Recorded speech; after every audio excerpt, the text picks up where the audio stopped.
शुद्धलक्ष्मी नमः। ॐ बुद्धिलक्ष्मी नमः। ॐ वरलक्ष्मी नमः। ॐ सौभाग्यलक्ष्मी नमः। ॐ वचोलक्ष्मी नमः।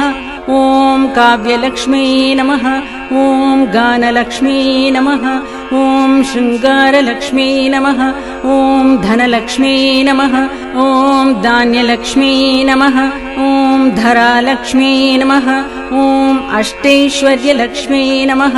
ॐ गृहलक्ष्मी नमः। ॐ ग्रामलक्ष्मी नमः।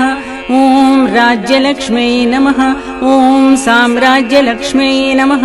ॐ शान्तिलक्ष्मी नमः। ॐ दान्तिलक्ष्मी नमः।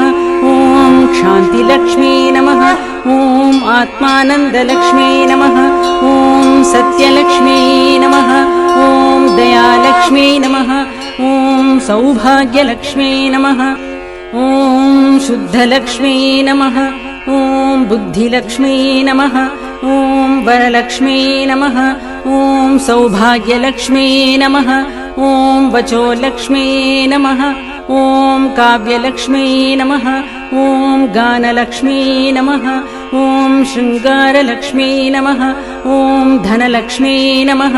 ॐ धान्यलक्ष्मी नमः। ॐ धरालक्ष्मी नमः। ॐ